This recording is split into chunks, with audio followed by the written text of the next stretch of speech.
everyone, Dr. Leo Krawetz here. I've got a unique case here. I have an 82-year-old patient with me right now who has a really bad hammer toe. The problem with the hammer toe is it's so rigid, it's rubbing on her shoes, so she can only wear open-toed shoes, which is great in Florida, but sometimes it does get cold, like today, it's under 70 degrees, so it's a little bit cold for people like me who get used to the hot weather, and people like my patient who's 83 years old and doesn't like the cold and doesn't want to wear open-toed shoes. So what do? We have to get this toe down just a little bit because it's contracted upward.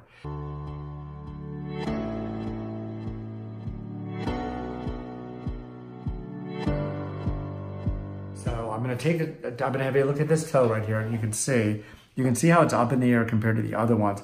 And this is what keeps rubbing, and that keeps opening up into an open sore. So if we were to go in and make an incision across here, take the cornified tissue out of there and try to sew her up, she has a high chance because of her age of not healing or having the wound dehisce, which means that the wound would open up and not heal completely, and she'd have a major issue. So our goal today is really, can we get this toe to drop down just a little bit so it's kind of hanging down there so she can wear a closed shoe? If you look at this foot over here, it was done on this foot, I believe, where she does not have that issue. And you can see, even though, did you have that procedure on this toe? Yeah. I haven't had a procedure on that at all. But it's just low enough, and you can see how it's dropped down, that it doesn't bother her. But this is still contracted a little bit here. Yeah. But it's not bothering her because it doesn't hit the top of the shoe and it doesn't open up. Right. This one is just severe. So we're gonna try this. Sometimes, once in a while, it doesn't give her the full result, and we have to just accommodate by having her wear an open-toed shoe or a shoe with a real wide toe box. So I numbed her up, and now what I'm gonna do, I'm gonna make a small stab incision on the top of the toe at the metatarsophalangeal joint, which is right. I can actually feel the tendon here, and I'm gonna have her do something. Pull your toe towards your nose, this toe right here, so we can actually see the tendon. Pull it as hard as you can, And that way I can feel the tendon. The tendon, this is the extensor tendon, comes down here, and the joint itself is right here. Okay, you can relax it. And what I'm gonna do is I'm gonna make a stab incision right in that area, right here, and we're gonna cut that tendon actually. So I'm gonna make the stab incision this way for healing purposes. It'll, if this toe bends, it won't make the little wound gap open. So I'm gonna stab incision right here, and I've already numbed her up. So now what I'm gonna do is I turn my blade, okay, and I'm at the level of that joint. Whoop, I'm gonna put it back in, at the level of the joint, and I'm gonna go ahead and I'm gonna snap this tendon. So you can sometimes hear it. You hear that? It sounds like celery. Uh-huh. You hear that? Yeah. See, the patient hears it too. I can't feel it, but I can hear it. And I'm right on the top of the joint right now. So I'm gonna make sure I get the whole tendon, and I'm gonna have you try to pull your toe towards your nose again. So now it's harder for her because I've snapped it. So we're gonna make sure we get every bit of this. Sometimes you only get a little bit of it and it doesn't snap completely. No pain, correct? No pain. Okay. And I'm gonna go side to side. I'm right over the top of the joint. I can actually feel the joint itself here. And we're gonna cut the joint itself too.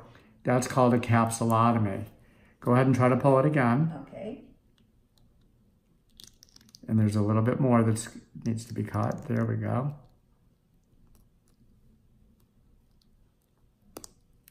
Oh, and I'm up, yep, that's on the top of the joint. That was the joint itself. Great. And try to pull again. Can you pull? Pull, pull, pull. And you see she's trying to pull right now because the tendon snapped. Try to pull it. I'm trying. Okay, good. And that's what we're hoping, that she can't feel anything. No. And well, that she can't pull it up. So now, I'm gonna have you pull your toes towards your nose again. Okay. So it comes up a little, but she can barely pull. Nothing's really coming up. It's really the other ones and the contraction of the skin that's pulling that up. So you see how that toe is dropped now? Yeah, it is. You see the difference? So the toe is dropped, so we got it out of the way. I'm gonna have you pan down again so you can see it again. Now wiggle your toes for everybody. So she's wiggling, and what's happening is the skin and the other toes that are making it move. But the reality of it is, with a shoe on here, and if you look, can you see how my hand is here over it? It's not gonna push on that anymore. There's more of a gap right there. So this is going to be great when it heals. I'm gonna bandage this in a position like this. Okay, good. Over-corrected, okay? And the patient says, good, great. Yeah, and I'm gonna do that because when it heals, this area right here where I cut the tendon, this will actually grow back together, but it'll be in a lengthened position and it won't be as strong. So you might be able to move it up a little bit, but not as much. But this is gonna actually help the situation. And we're gonna revisit this probably in a month or so you can see how this heals up, maybe 6 weeks. So we can actually see how this is doing. And this should actually look better and better every day. If you look closer, you can see that's where she was getting the open sore, and it's still somewhat raw in that area, right? Yeah, and it's still painful. Always raw. Yep, okay. So I'm gonna suture this up actually, because I see a little hole here, just to be sure. First, I'm gonna put a little bit of betadine on here.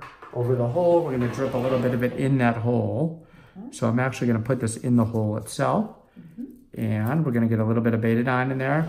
And I'm gonna throw a suture across there just because with older people, especially a 3-year-old, they have thin skin, and we don't want that thing to open up and cause her any issues. Okay. Now, do you live alone?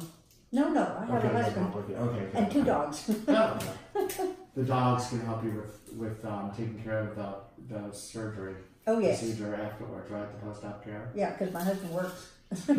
He's gone all day. Okay, let's see here. And get this. No, we don't want any kind of animals licking this. That would not be good. No, they wouldn't do that. They don't have any desire to lick it. I've had my feet, with various medicines and stuff, and they don't come anywhere near it. For some reason, animals are attracted to wounds.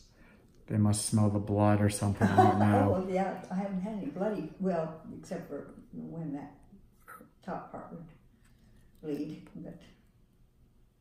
And I'm barefoot always in the house. And you can see her skin's real thin. You see what's happening there? How it's kind of bunching up a tiny bit there. Yeah, okay. But we're going to throw this one suture. This should be good. And this is some nylon that we're using. Nylon suture here.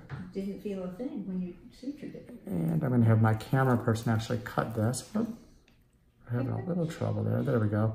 It's a bigger than normal suture than we would use. Cut right there. Yep. And then cut the other piece. Oh, no, a little bit shorter. Well, I'll have tickle. A little piece of... So we're going to give this a little haircut here. Yeah.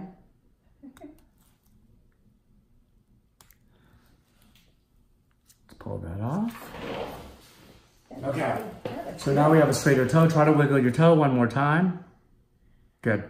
So it's real weak. It's very weak. It's out of the way. Okay, and we'll do a follow-up video, like I said, in probably 4 to 6 weeks so you can see how it is. She's going to be really happy with this because she'll be able to wear a closed-in shoe starting in 3 days, which is great. She'll be able to get into a shoe. I'll probably have her wear an open-toed shoe until she comes in a week. And then we'll get her back into a closed-in shoe as long as I see that the skin's healed up. And that's it. So this is a very quick, easy way to get rid of the problem. Doesn't make the toe look pretty, but it does get it out of the way and she's more functional and she'll be very happy. Have a great day. If you like what you see, subscribe to the channel and we'll have more great videos for you in the future. Thanks.